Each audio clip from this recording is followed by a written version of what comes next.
अस्सलाम वालेकुम व्यूअर्स, आप देख रहे हैं कलम कैमरा। मैं हूं यशफीन जमाल और जैसा कि आप जानते हैं एक स्टेटमेंट बिलावल भुट्टो की जानिब से जो कि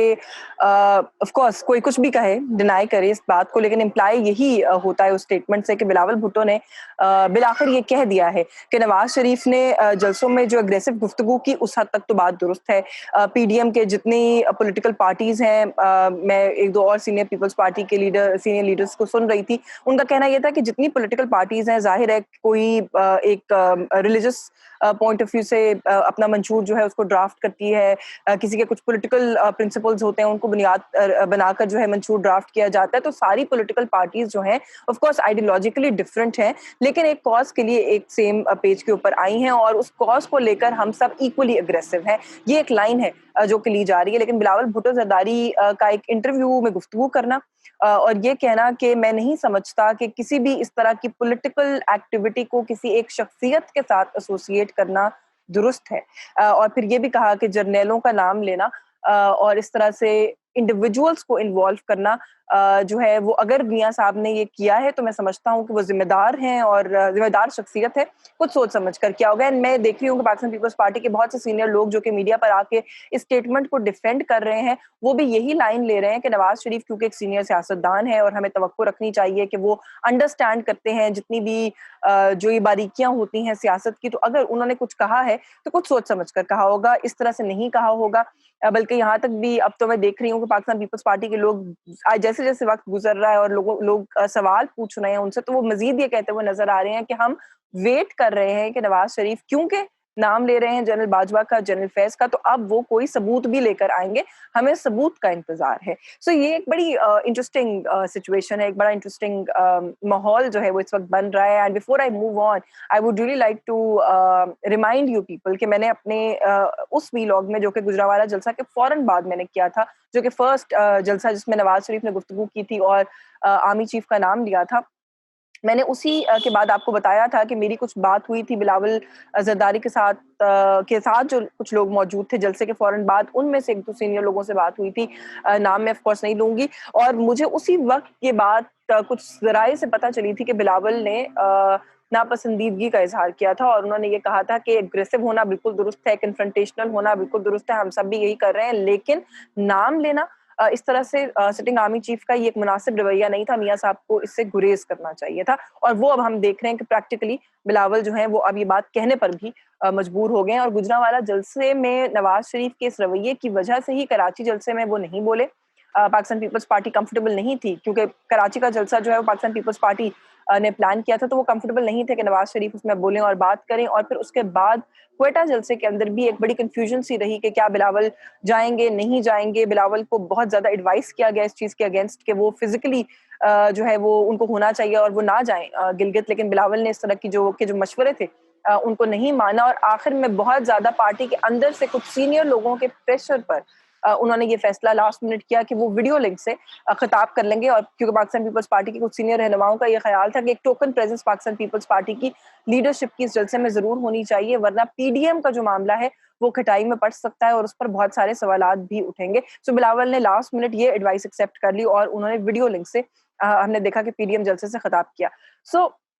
नाउ मूविंग ऑन, जो अभी की स्टेटमेंट है मैं थोड़ा सा उसका एनालिसिस जरूर करना चाहती हूँ बिफोर आई टॉक अबाउट कि पीडीएम का क्या बनेगा और इस स्टेटमेंट के बाद पीडीएम में क्या कोई रिफ्ट हो सकती है, हमें एक्सपेक्ट करना चाहिए कि नहीं करना चाहिए। क्योंकि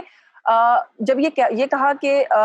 मैं नहीं समझता कि शख्सियात इन्वॉल्व है, ये शख्सियत इन्वॉल्व है। अगर मियाँ साहब ने नाम लिया तो उसका कोई प्रूफ होगा, तो फिर बिलावल भुट्टो जरदारी से भी ये सवाल बनता है कि जब नेशनल असेंबली के सेशन में पहली तकरीर में उन्होंने प्राइम मिनिस्टर को ये कहा कि मैं selected prime minister Imran Khan को मुबारकबाद देना चाहता हूं, तो सिलेक्टेड का लफ्ज क्या सोचकर इस्तेमाल किया। सिलेक्टेड की जब बात करते हैं और फिर उसके बाद ये नहीं है कि एक दफा कहा, उसके बाद वो भी मुसलसल इस बात को कह रहे हैं और इस टर्म को फिर दीगर ऑपोजिशन पार्टीज ने भी पिक किया और वो भी अब इमरान खान को as a selected prime minister refer करती हैं। लेकिन बेसिकली ये टर्म जो है वो पहली दफा लाइमलाइट में बिलावल भुट्टो जरदारी की वजह से आई। सो ये सवाल तो यहाँ पर बनता है कि अगर बिलावल ये कहते हैं कि सिलेक्टेड कि कोई शख्सियत नहीं है, मैं समझता हूँ वो धांधली के पर्सपेक्टिव में बात कर रहे थे कि जो कहा कि जनरल बाजवा हम जानते हैं कि धांधली में आप इन्वॉल्व थे, तो वो बिलावल ने उस पर्सपेक्टिव में ये बात कही कि मैं नहीं समझता कि किसी शख्सियत को इन्वॉल्व करना चाहिए। तो फिर बिलावल जब खुद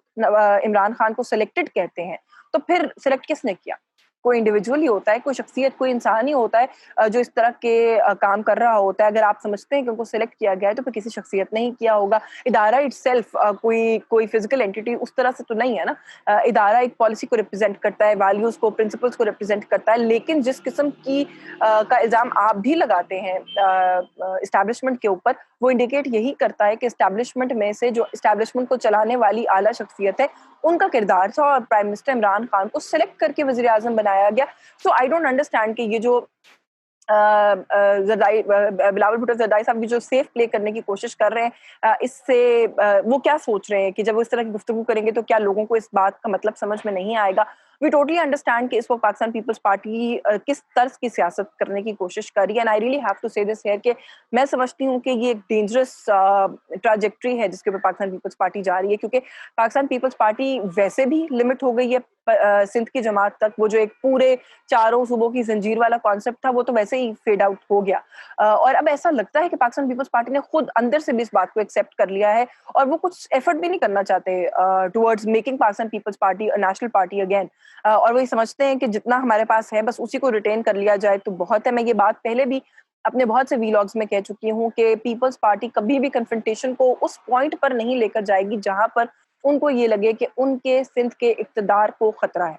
ज़रदारी साहब वैसे भी कन्फ्रंटेशन की सियासत पर यकीन नहीं रखते, वो शख्सियात के साथ कन्फ्रंटेशन पर यकीन नहीं रखते। वो जब मुफ़ाहिमत की बात करते हैं और कहते हैं कि मुफ़ाहिमत is the way to go, तो मुफ़ाहिमत वो खाली सियासी ओपोनेंट्स के साथ नहीं कहते। मुफ़ाहिमत का जो रूट है वो ज़रदारी साहब की सियासत के अंदर कम से कम हर किसी के लिए खुला है, वो चैनल ही ओपन है। ये पीपल्स पार्टी का तर्ज सियासत नहीं है, and in the given situation तो बिल्कुल भी नहीं है, बिकॉज़ लाइक आई सेड कि वो सिंध की हुकूमत को किसी भी चीज़ के लिए फ़ोरगो नहीं करेंगे। सो अभी तक जो सिचुएशन समझ में आ रही है, पीडीएम एकदम से मुंतशिर नहीं होगी, खत्म होती हुई नजर नहीं आती, लेकिन आई really have to say this here कि पीडीएम के गुब्बारे में से जो एक हवा की बात की जाती है वो निकल गई है, और ये साफ ये बात जो है वो क्लियरली इस वक्त दिखाई दे रही है कि पीडीएम के अंदर डाइसेंट है। डाइसेंट होने में कोई खराबी नहीं है, लेकिन पीडीएम का जो प्लान ऑफ एक्शन या जो कोर्स ऑफ एक्शन होगा जिसको फॉलो करना चाहते हैं उसके अंदर भी डाइसेंट है। इसके अंदर एक प्रॉब्लम है, क्योंकि अगर ये सारी जमातें इकट्ठा हुई हैं डिस्पाइट द फैक्ट कि इन सबके मंशूर कॉमन नहीं है, तो ये किसी एक प्लान पर अमल करने के लिए इकट्ठा हुई हैं। अगर ये उस पर भी अमल दरामद ना कर सकें, सो आई डोंट रियली अंडरस्टैंड कि फिर इस बात का मकसद क्या रह जाएगा। हम ये देख रहे हैं कि गिलगित बल्तिस्तान इलेक्शंस के ऊपर बहुत ज्यादा फोकस इस वक्त सारी पॉलिटिकल पार्टीज का दिखाई दे रहा है, और बिलावल ने तो बहुत ज्यादा एग्रेसिव कैंपेनिंग की है। समहाउ एक तासुर ये लिया जा रहा है कि वो जो एक डील की बात होती है इस मुल्क की सियासत में, गिव एंड टेक की बात होती है इस मुल्क की सियासत में, हो सकता है कि आपको पाकिस्तान पीपल्स पार्टी या तो हुकूमत में या एक इंपॉर्टेंट डिसीजन मेकिंग पोजीशन में दिखाई दे गिलगित बल्तिस्तान में इंतखाबात के बाद, एंड ये हो सकता है कि यही पार्ट ऑफ द डील हो जो कि पाकिस्तान पीपल्स पार्टी एक्सेप्ट कर ले और पीडीएम का हिस्सा रहे जस्ट अपनी फेस सेविंग के लिए। और जिस किस्म का एक बड़ा माइल्ड सा रवैया हम देख रहे हैं कि अभी इख्तियार किया जा रहा है पाकिस्तान पीपल्स पार्टी की तरफ से, उसी तरह का रवैया जो है वो इख्तियार किया जाता रहे। मेरा आज का वीलॉग जो है वो उसके लिए बस यही कुछ बात करेंगे आपसे अगले वीलॉग में मौलाना फजल रहमान के हवाले से भी, क्योंकि कुछ गुमशुदा है मौलाना फजल रहमान भी, उसके पीछे क्या वजूहात हैं वो आपके साथ शेयर करूंगी। कुछ इन्फॉर्मेशन है वो बिल्डअप हो जाए तो आप तक पहुंचाएंगे जरूर। आपको हमारा अगर ये वीलॉग पसंद आया हो तो इसको जरूर लाइक कीजिएगा, शेयर कीजिएगा। चैनल अगर अभी तक आपने सब्सक्राइब नहीं किया तो प्लीज हमारे चैनल को भी सब्सक्राइब कीजिएगा। मुझे इजाजत दीजिए, अल्लाह हाफिज।